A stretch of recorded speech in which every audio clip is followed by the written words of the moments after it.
Hello everyone, this is Shaili Gulati. Welcome you all to my YouTube channel great door. कैसे हैं आप सभी लोग? बढ़िया हो, फर्स्ट क्लास हो। और भाई क्लासेस अटेंड कर लो, स्किप मत करो। सब क्लासेस इंपॉर्टेंट है, सब टॉपिक हर एक एग्जाम्पल इंपॉर्टेंट है। एग्जाम्पल जो मैं आपको समझा रही हूँ ना, डिस्कस कर रहे हैं हम लोग, उससे भी काफ़ी क्वेश्चंस बनते हैं। तो प्लीज़ सारी क्लासेस अटेंड कर लो। जो भी क्लास स्किप हो गई हो, चैनल पे जाओ, ग्रेट डोर आपका प्यारा, उस पर एल्टीग्रेट बायोलॉजी बाय शैली गुलाटी नेम से प्लेलिस्ट ऑलरेडी मैं बना चुकी हूँ। तो जाके जो भी क्लास स्किप हुई हो प्लीज़ अटेंड कर लीजिए, बहुत हेल्पफुल रहेगी। और स्टार्ट करें आज की क्लास को। तो देखते हैं आज की क्लास में। देखो, ऑलरेडी हम लोग काफ़ी चीज़ें डिस्कस कर चुके हैं, ये सारी चीज़ें हम पढ़ चुके हैं। अगर आपने प्रीवियस क्लासेस देखी होंगी तो आप लोग को पता होगा कि हम सब कुछ जो अभी आपकी स्क्रीन पे दिख रहा है हम पढ़ चुके हैं। टेम्परेचर के बारे में हम काफ़ी कुछ पढ़ चुके हैं ऑलरेडी। एडप्टेशन के बारे में हमने पढ़ा था, टाइप्स ऑफ एडप्टेशन को हमने डिटेल में पढ़ा था। स्ट्रक्चरल, बिहेवियरल, फिजियोलॉजिकल, 3 टाइप्स की होती हैं, बट हमने इनको काफ़ी ज़्यादा डिटेल में पढ़ा था। इनके जो एग्जाम्पल्स हैं, चाहे कैक्टस, पोलर बियर हो गया, बर्ड स्पीक, देन फिजियोलॉजिकल का camel, high altitude humans bear. देखो, नॉर्मली अगर आप देखोगे तो उस पर, अगर आपने नहीं देखी है प्रीवियस क्लास तो ऑफ कोर्स आपको नहीं पता होगा। आप नॉर्मली समझेंगे कैमल एग्जाम्पल है, भाई can tolerate water loss, fat store करता है हम्प में, दैट्स इट, सर्वाइव करता है डेजर्ट में। बट और भी चीज़ें जैसे कि ऊँट 10 और 10 दिन से ज़्यादा भी बिना पानी के सर्वाइव कर सकता है, कैसे स्टोर करके, क्या उसे बेनिफिट मिल रहा है फ़ैट स्टोर करके हम्प में, या आरबीसी ज़्यादा होती हैं, कैसे ब्रीथिंग फास्टर होगी, कैसे एडजस्ट करेंगे लो ऑक्सीजन में, इसको हम ऑलरेडी ना डिटेल में डिस्कस कर चुके हैं। तो मैं इसलिए ही आपको बोल रही हूँ कि देखो, सब क्लासेस इंपॉर्टेंट हैं और प्लीज़ अटेंड कर लो।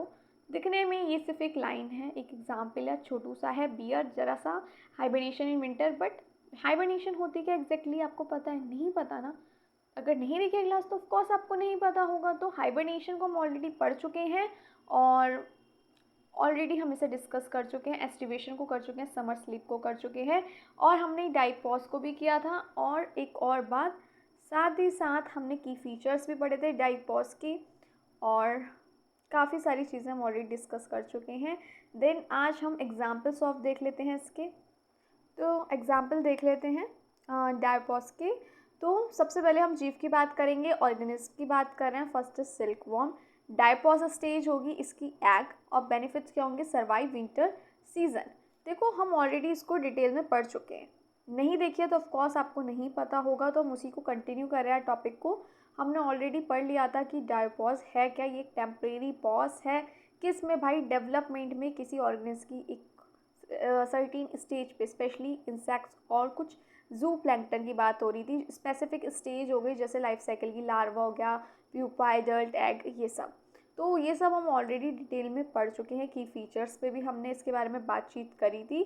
और why do organism enter diapause, ये भी हमने पढ़ा था, ताकि इन्वायरमेंटल स्ट्रेस है उसे अवॉइड कर सकें, जैसे बहुत ज़्यादा ठंडा या बहुत ज़्यादा सूखा। तो ये सारी चीज़ें हमने ऑलरेडी पढ़ी थी, कि जैसे कि रिप्रोडक्शन जो हो रहा है इंश्योर करना कि सही टाइम पे हो, इंक्रीज़ क्या, survival during unfavourable period, unfavourable period में भी जो सर्वाइवल है वो इंक्रीज़ हो सके। ये सारी चीज़ें हम ऑलरेडी पढ़ चुके हैं। तो मैं आपको जैसा कि बता रही थी कि हम बात कर रहे थे इसके एग्जाम्पल्स की लास्ट क्लास में, जो हमने करी थी अपने फ्राइडे को। तो ऑफ कोर्स पहले हम इसकी बात कर लेते हैं। डायपॉस अगर नहीं देखी अभी तक आपने क्लास तो प्लीज़ अटेंड कर लीजिएगा। अगर मैं बात करूँ जीव की, तो देखते हैं वो जीव और किस आधार में, डायपॉस के किस अवस्था में क्या हो रहा है, क्या लाभ मिल रहा है। तो फर्स्ट इज आपका सिल्क वॉर्म। देन डायपॉस स्टेज, यानी डायपॉस किस अवस्था में होगा, तो एग की टाइम पे स्पेसिफिक स्टेज की हमने ऑलरेडी बात करी थी। और इसमें लाभ क्या होगा? सर्दियों से बचाव होगा। देन दूसरा ऑर्गेनिज्म आ जाता है हमारा मॉस्किटो। देन इसकी डायपॉज स्टेज होगी एग और लार्वा। किसके लिए होगा? सूखे मौसम से बचाव, ये इसका बेनिफिट हो जाएगा। देन एनुअल किलीफिश, इसकी डायपॉज स्टेज होगी एम्ब्रियो, यानी भ्रूण, और इसका बेनिफिट होगा सर्वाइव स्ट्रॉट, यानी इन सॉइल। चलो, अगर आप चाहो तो मैं यहाँ पे लिख सकती हूँ इसकी, एक मिनट। सूखा झेलना, या कह सकते हैं ना मिट्टी में रहना, इसके ये बेनिफिट मिल रहा है इसको इस स्टेज में। पहले ले लेती हूँ और आप भी ले लीजिए। और प्लीज़ साथ साथ नोट्स बनाते जाइएगा। किल फिश की बात हो गई, एम्ब्रियो भ्रूण, सर्वाइव रॉड, सूखे जगह में झेलना, और कह सकते हैं सॉइल में। नेक्स्ट आ जाएगा honey bee queen, stops egg laying, अंडे देना बंद कर देती है ये। डाइपोस स्टेज इसकी ये होगी, यानी डाइपोस किस अवस्था में होगा, जब ये अंडे देना बंद कर देती है। इससे क्या होगा, ऊर्जा की बचत होती है।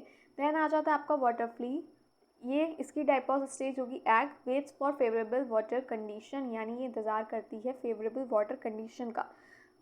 चलो यहाँ पे मैं लिख भी देती हूँ, जल स्थिति में, एक सेकेंड, जल स्थिति में, जल स्थितियों में,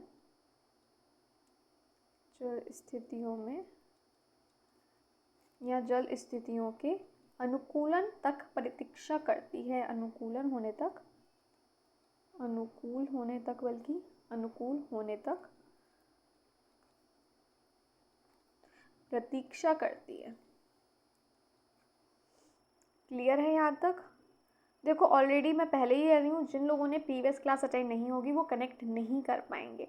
तो प्लीज़ अगर आपने पहले प्रीवियस क्लास अटेंड नहीं किया तो पहले आप प्रीवियस क्लास अटेंड करिए, वरना आप लोग कनेक्ट नहीं कर पाएंगे, आपको समझ ही नहीं आएगा क्या है डाइपोस। तो उसके लिए आपको प्रीवियस क्लास अटेंड करनी पड़ेगी। और प्रॉपर प्लेलिस्ट जो है एल्डिकेट बायोलॉजी की मैं डिस्क्रिप्शन में भी मेंशन कर दूँगी, तो आप लोग को ताकि कोई प्रॉब्लम ना फेस करनी पड़े।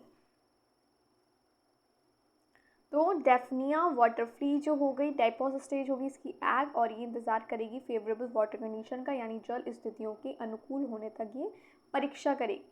ठीक है ना? क्लियर है यहाँ तक आपको सारी कहानी या नहीं? जीव और बात हो गई हमारे डाइपोस किस अवस्था में होगा और बेनिफिट लाभ क्या होंगे।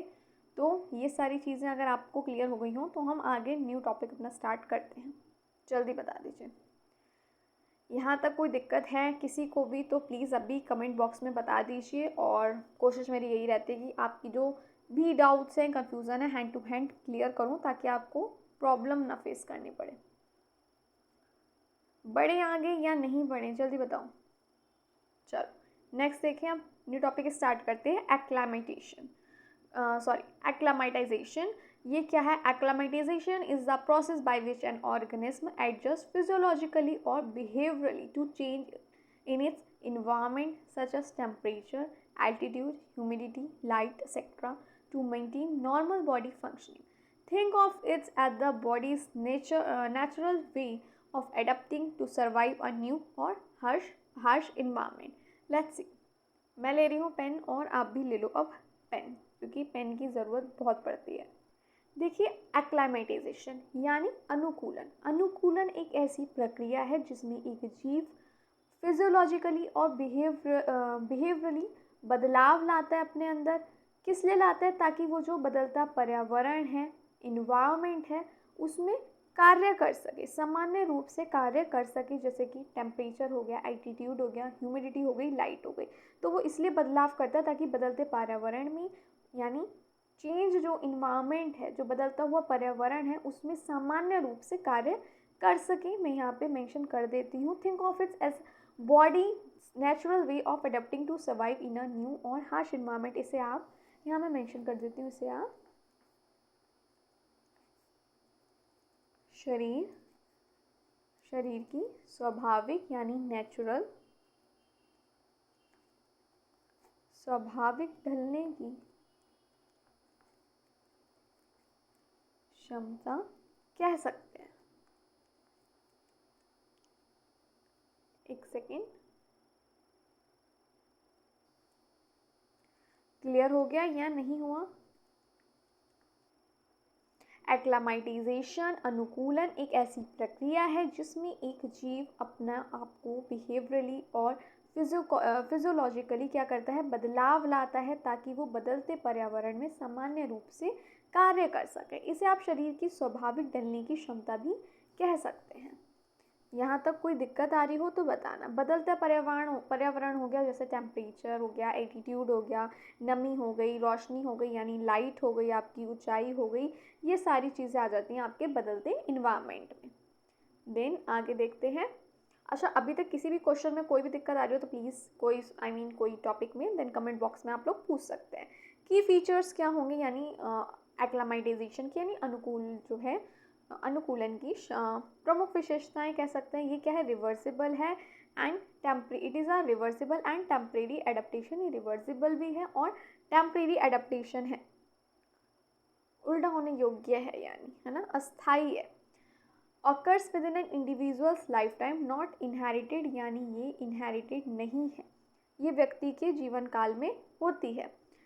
helps to maintain homeostasis in a changing environment, इसे मुख्य उद्देश्य क्या है, होम्योस्टेसिस बनाए रखना, मेंटेन करना हम कह सकते हैं, मेंटेन करने में मदद करता है। अब आप सोचेंगे होम्योस्टेसिस, ऑलरेडी प्रीवियस क्लासेस में हम इसके बारे में बातचीत कर चुके हैं, नहीं देखिए तो अटेंड कर लेना। यही कहती हूँ, हर क्लासेस कनेक्ट है, हर टॉपिक एक दूसरे से आगे चल के कनेक्ट हो ही रहा है, तो प्लीज़ सारी क्लासेस अटेंड करिए और कोई क्लास मिस नहीं करिए। इसका मुख्य उद्देश्य है होमोस्टेसिस बनाए रखना, मेंटेन करना। चलिए देन एग्जाम्पल्स देख लेते हैं एक्लेमेटाइजेशन की, अनुकूलन के ऊंचाई वाले क्षेत्रों में एट हाई एल्टीट्यूड्स। यहाँ पे लिख देती हूँ, उदाहरण देख लेते हैं एग्जाम्पल्स से। कई बार पता है बहुत क्वेश्चंस बनते हैं, ट्रस्ट मी, तो एग्जाम्पल्स को सीरियस लो, एग्जाम्पल को हल्के में मत छोड़ो। तो एट हाई एल्टीट्यूड यानी ऊंचाई वाले क्षेत्रों में,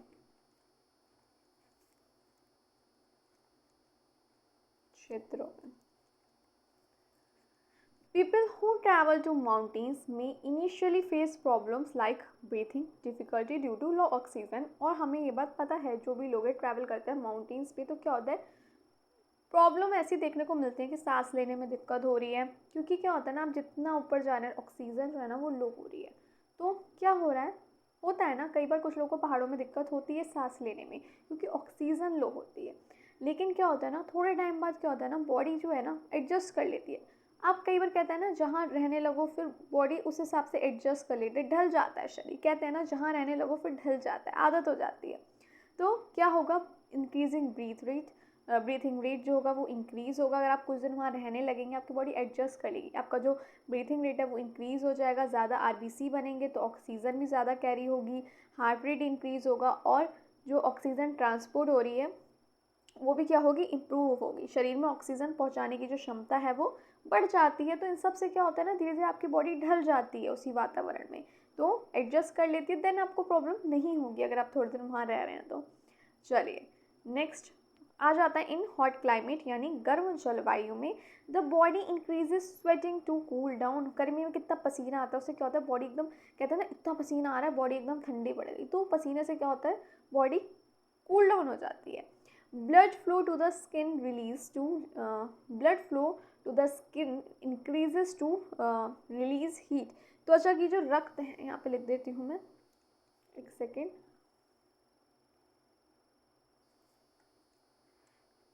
त्वचा की जो रक्त है, रक्त वाहिकाएं फैलती हैं,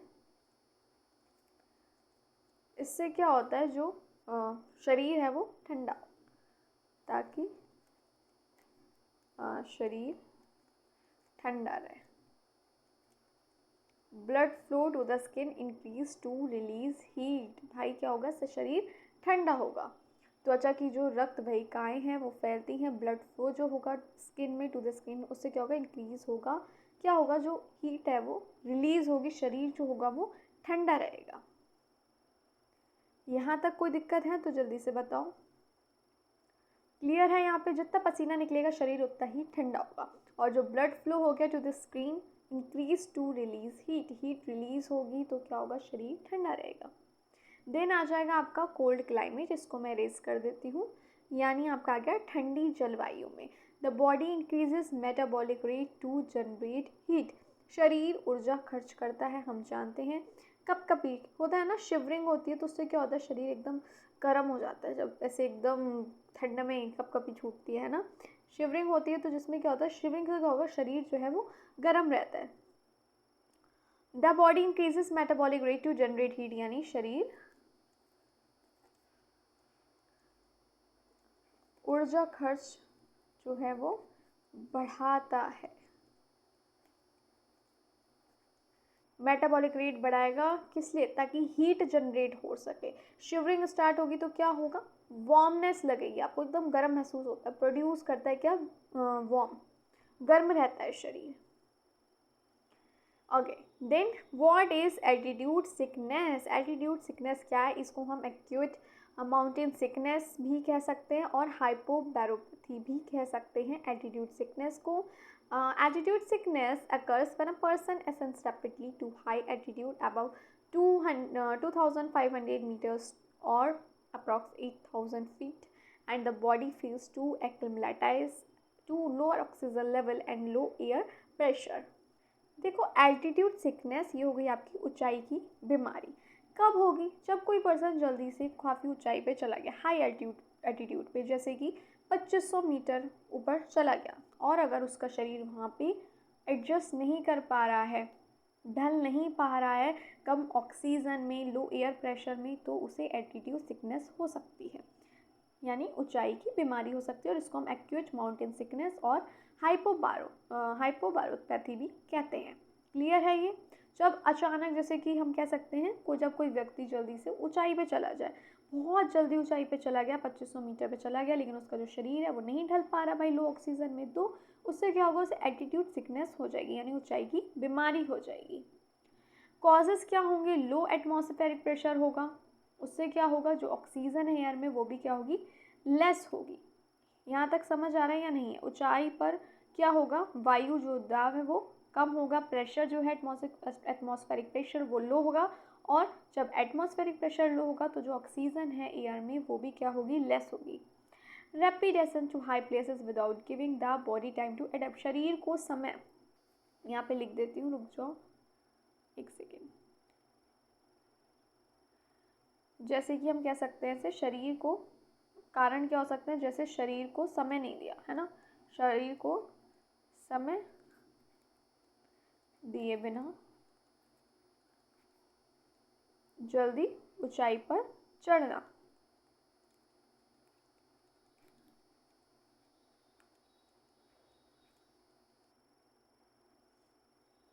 और क्या हो सकते हैं इसके कारण? पुअर फिजिकल फिटनेस भी हो सकती है, और प्रीवियस हिस्ट्री भी हो सकती है एल्टीट्यूड प्रॉब्लम्स की, जिससे पहले कोई प्रॉब्लम हो, या फिर फिजिकली आप फिट नहीं है, पहले से कमजोरी है, या फिटनेस की कमी है, तो ये भी कारण हो सकता है किसका? एल्टीट्यूड सिकनेस का। देन आगे बढ़ते हैं। सिम्टम्स क्या होंगे एल्टीट्यूड सिकनेस के? हेडेक होगा, सिर दर्द, डिजीनेस यानी चक्कर आना। यहाँ पे लिख देती हूँ साथ साथ, इसको वैसे क्या लिखूँ? हेडेक सबको पता है, सिर दर्द, डिजीनेस का मतलब हो गया चक्कर आना, वीकनेस कमजोरी हमें पता है, थकान और कमजोरी हो गया, फैटिग और वीकनेस, और वॉमिटिंग का भी सबको ही पता है, शॉर्टनेस ऑफ ब्रीथ यानी सांस लेने में कठिनाई, और डिफ़िकल्टी स्लीपिंग, सोने में या नींद ना आना, ये कह सकते हैं सोने में दिक्कत है भाई, नींद नहीं आ रही, तो ये सारे हो जाएंगे सिम्टम्स, यानी लक्षण हो जाएंगे एल्टीट्यूड सिकनेस के।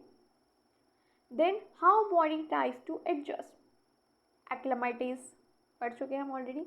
इंक्रीज क्या होगा? बर्थ रेट इंक्रीज होगा, जैसे हम हाइपर वेंटिलेशन भी बोलेंगे। इससे क्या होगा? Red blood cell production increase होगा कुछ दिनों में। जब हम वहाँ रहने लगेंगे बॉडी क्या होगा? उस हिसाब से ढल जाती है, और क्या होगा? जो ऑक्सीजन का जो ट्रांसपोर्टेशन हो रहा है, डिलीवरी हो रही है, वो भी इम्प्रूव होगी। क्लियर है या नहीं है? क्या होगा? ऑक्सीजन जो है वो अंगों तक बेहतर तरीके से पहुंचेगी, इम्प्रूव होगा ये भी। चलो देन देख लेते हैं प्रिवेंशन एंड मैनेजमेंट। हम इसे कह सकते हैं बचाव और इलाज।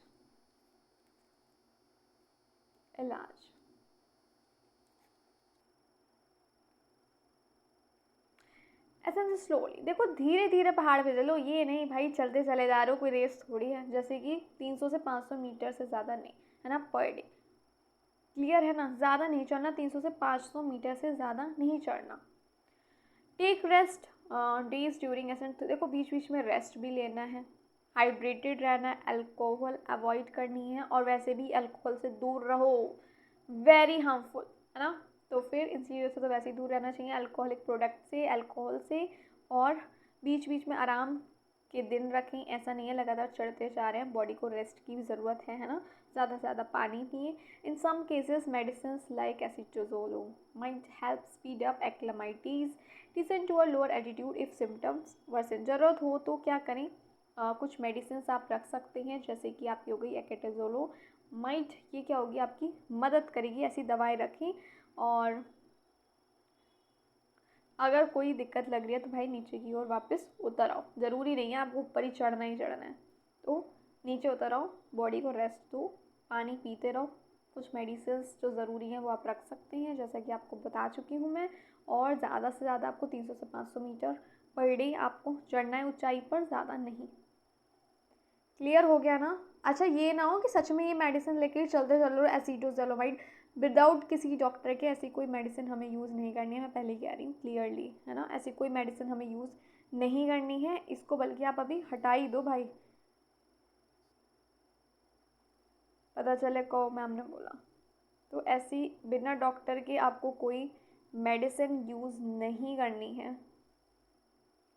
ठीक है ना? कोई मेडिसिन विदाउट डॉक्टर आपको यूज़ नहीं करनी है, क्योंकि भाई सबकी अलग अलग दिक्कत हो गई, अलग अलग परेशानियाँ होती हैं।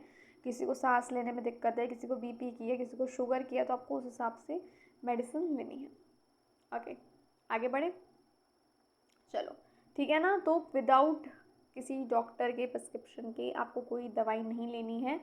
नॉर्मली सिर दर्द की भी अगर लेनी हो ना तो भाई ऐसे मत लिया करो, अवॉइड क्या करो, बाम वाम यूज़ कर लो, वो सही है। बायोलॉजिकल सिग्निफिकेंस क्या होंगे, एक्लेमेटाइजेशन क्या है, एग्जाम्पल है फिनोटाइपिक प्लास्टिसिटी का, show physiological adaptation that helps organism survive changing environment. साथ ही साथ ये दर्शाता है कि कैसे कोई जीव अपने आप को कैसे ढाल लेता है बदलते हुए इन्वायरमेंट में भी। तो ये हो गए बायोलॉजिकल सिग्निफिकेंस। अब हम बात करते हैं माइग्रेशन की। माइग्रेशन को हम वैसे ऑलरेडी काफ़ी कुछ हम माइग्रेशन के बारे में पढ़ चुके हैं, नहीं देखी होगी क्लास तो नहीं पता होगा। माइग्रेशन यानी प्रवास, हिंदी में इसको हम कहते हैं प्रवास। Migration is the seasonal or periodic movement of animals from one region or habitat to another, usually in search of better living condition like food, breeding grounds or favorable climate. Migration प्रवास क्या है भाई? Seasonal और periodic movement है ये animals का, एक reason से दूसरे रीजन में जाना या एक हैबिटाट से दूसरे हैबिटाट में जाना, खाने के लिए या बेटर कंडीशन के लिए। जैसे बहुत ठंड है तो उन्हें गर्म वातावरण की ज़रूरत है, तो वार्म इन्वायरमेंट में जाने के लिए, फूड की सर्च में, ब्रीडिंग ग्राउंड्स के लिए या फेवरेबल क्लाइमेट के लिए एक जगह से दूसरी जगह जाना, एक रीजन से दूसरे रीजन, या हम कह सकते हैं एक हैबिटाट से दूसरे हैबिटाट जाना। Migration is the nature's way of helping animals survive by moving from harsh to comfortable environment. Migration क्या एक नेचर वे है। इसमें क्या होता है, देखो जानवर जो हैं मूव करते हैं एक जगह से दूसरी जगह। जैसे हार्श इन्वायरमेंट है, बहुत ठंड है, बहुत गर्मी नहीं झेल पा रही है, बहुत सूखा है, खाना नहीं मिल रहा, तो क्या है कंफर्टेबल इन्वायरमेंट में जा रहे हैं वो। तो ये हो गया माइग्रेशन। प्राकृतिक तरीका है ये, नेचर वे है, यानी क्या है ये? प्राकृतिक तरीका है जिससे वे कठिन परिस्थितियों से बचकर एक कंफर्टेबल इन्वायरमेंट में जाते हैं या जा पाते हैं, वो है आपका माइग्रेशन। चलो आगे देखते हैं क्या क्या पढ़ना है इसमें। हम देखो काफ़ी सारे टाइप्स पढ़ने वाले हैं। फर्स्ट ऑफ ऑल हम पढ़ेंगे बेस्ड मूवमेंट के, मूवमेंट पैटर्न के, यानी यात्रा के। यहाँ लिख देती हूँ मैं, एक सेकेंड, एक मिनट। यात्रा के प्रकार के आधार पर प्रवास। ये किस पे? मूवमेंट पैटर्न के बेस्ड पे हैं ये जो टाइप्स अब मैं जो पढ़ाने वाली हूँ आपको। ये माइग्रेशन के टाइप्स जो हैं ये किसके बेस्ड हैं? मूवमेंट पैटर्न पे। तो सबसे पहले आ जाएगा सीजनल माइग्रेशन। ये क्या है? Movement of animals during specific season like summer और winter to avoid harsh environment और टू ब्रीड। सीजनल माइग्रेशन, इसमें क्या होगा भाई? मूवमेंट करेंगे यानी एक जगह से दूसरी जगह जाएंगे एनिमल्स स्पेसिफिक सीज़न में, चाहे जैसे ठंड हो गई या गर्मी हो गई, ताकि जो हार्श कंडीशन है उससे बच सके। यहाँ पे मैं लिख देती हूँ हार्श, यहाँ कह सकते हैं इसे कठोर मौसम में, कठोर मौसम में, कठोर मौसम से बच सकें, हार्श इन्वायरमेंट से बच सकें, या क्या कर सकें? प्रजनन कर सकें, breed.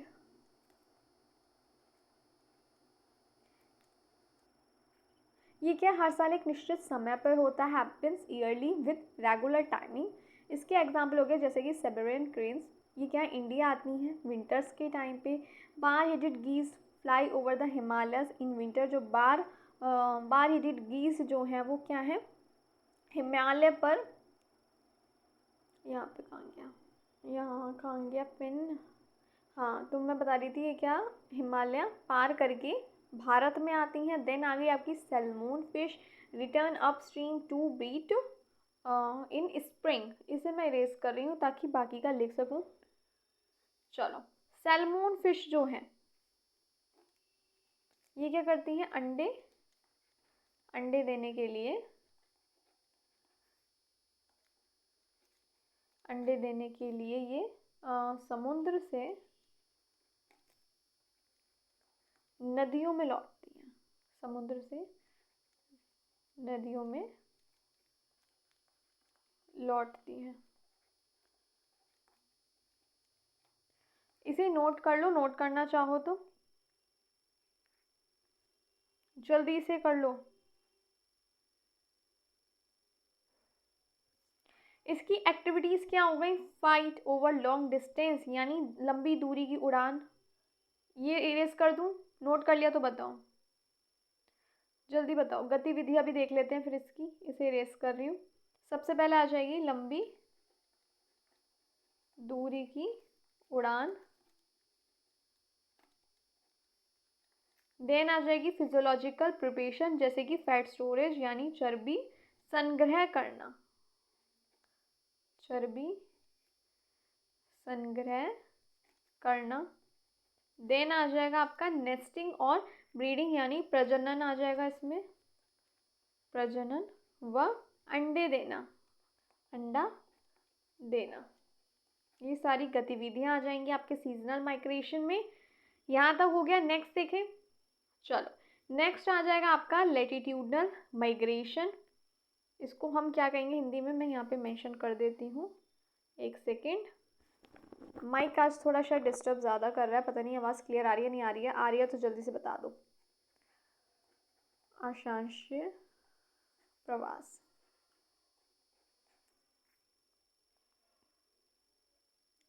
Movement from north to south along the earth's latitude to escape temperatures extremes. यहाँ लिख देती हूँ यानी धरती के उत्तर से, यहाँ पे एक मिनट वो भी लिख, उत्तर से दक्षिण की ओर जलवायु बदलाव के लिए अनुसार जाना। यहाँ पे लिख देती हूँ एक सेकेंड, धरती के उत्तर से दक्षिण यानी नॉर्थ टू साउथ की ओर जलवायु, एक सेकेंड, जलवायु बदलाव के अनुसार जाना। ये हो गया आपका लैटिट्यूडनल माइग्रेशन।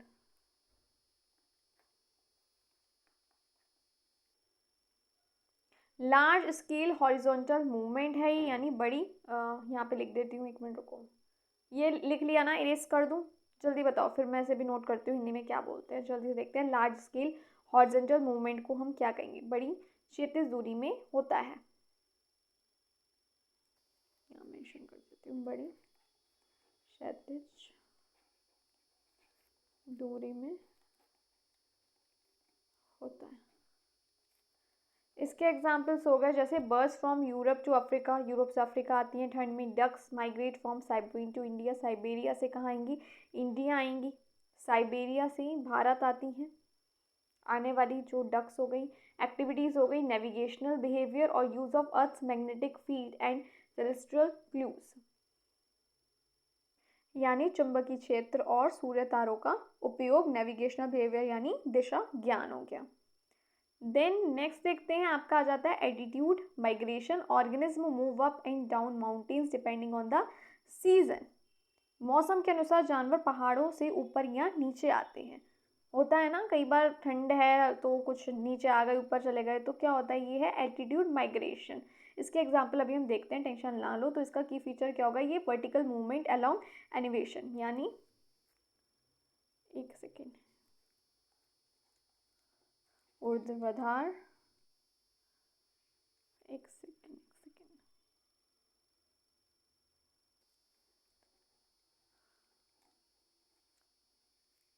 ऊर्ध्वाधर दिशा में होता है।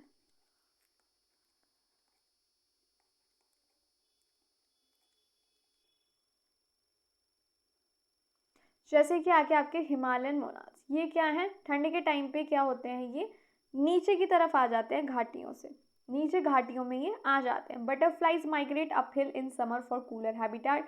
बटरफ्लाइज क्या होंगी, ये ऊपर चली जाएंगी समर के टाइम पे भाई, ताकि इन्हें कूलर हैबिटेट मिल जाए। गर्मियों में ये ऊपर की ओर चली जाती हैं, जो बटरफ्लाइज होती हैं यानी आपकी तितलियाँ। एक्टिविटीज़ क्या होंगी, seasonal movement through forest zone, इसको मैं इरेज कर रही हूँ पहले तो। गतिविधियाँ क्या हो जाएंगी, ऑक्सीजन व, देखो एक तो हो गया आपका ऑक्सीजन, और जो temperature adjusting to oxygen temperature variation, यानी ऑक्सीजन और टेम्परेचर के अनुकूल ढलाव। Seasonal movement through forest zone, यानी इसका मतलब क्या हुआ, वनों के स्तर के बीच में घूमना। ये भी लिख देती हूँ यहाँ पे, ये लिख लिया तो बताओ, रफ करूँ, चलो, यानी वनों में स्तरों के बीच घूमना। क्लियर है यहाँ तक, आगे बढ़ा जाए, चलो बताओ, बढ़े। ओके, नेक्स्ट आ जाता है आपका long distance migration. Organism travel thousand of kilometre using crossing continents और ओशन। इसमें क्या है, कोई जीव थाउजेंड ऑफ किलोमीटर ही भाई ट्रेवल कर रहा है, जैसे कि कॉन्टिनेंट्स हैं, ओशंस हैं, उनको ही पूरा क्या कर रहा है, कवर अप कर रहा है, एक उससे दूसरी जगह जा रहा है। थाउजेंड ऑफ किलोमीटर भाई ये लोग ट्रैवल कर रहे हैं, तो वो हो जाता है आपका लॉन्ग डिस्टेंस माइग्रेशन। नाम से समझ आ रहा है लॉन्ग डिस्टेंस है, थाउजेंड ऑफ किलोमीटर्स क्या होंगे, ये क्रॉस कर रहे हैं, ट्रैवल कर रहे हैं ये जीव। दीर्घ दूरी कह सकते हैं, दीर्घ दूरी प्रवास, दीर्घ दूरी सॉरी, तो इसमें क्या हजारों किलोमीटर की ये यात्रा करेंगे। एग्जाम्पल देख लेते हैं, जैसे कि Arctic chain migrates approx 70,000 kilometre per year approx 70,000 kilometre travel कर रहा है, आर्कटिक टू अंटार्कटिक तक जा रहा है। तो कितनी सारी दूरी भाई, कितनी यात्रा कर रहा है ये। नेक्स्ट आ जाएगा आपका wild beast in Africa migrate in hertz for gracing. ये क्या होते हैं, वाइल्ड बीस्ट हो गया आपकी अफ्रीका के मैदान में समूह में चल रहे हैं, चलते हैं। एक्टिविटीज़ क्या होगी, कोऑर्डिनेटेड ग्रुप मूवमेंट, यानी ले लो, समूह में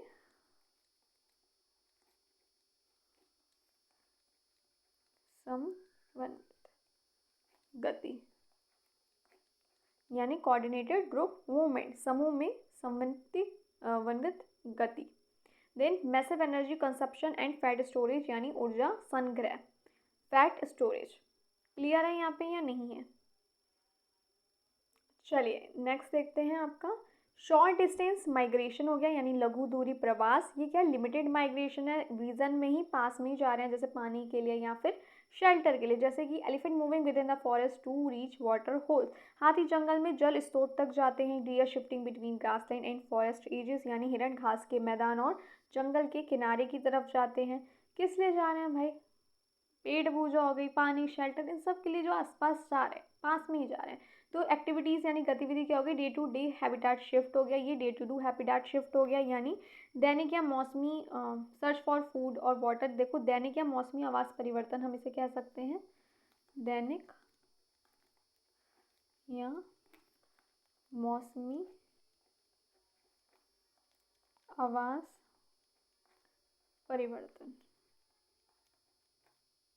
क्लियर, भोजन जल स्रोत की खोज हो गई, गतिविधियाँ, यहाँ तक क्लियर हो गया या नहीं।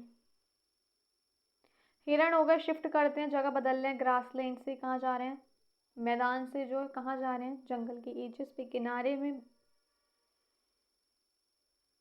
क्लियर है या नहीं है। नेक्स्ट आ जाएगा आपका डेली या जर्नल माइग्रेशन, जिसे हम कहते हैं दैनिक प्रवास कहते हैं, इसको हम यहाँ पे लिख देती हूँ मैं, दैनिक प्रवास।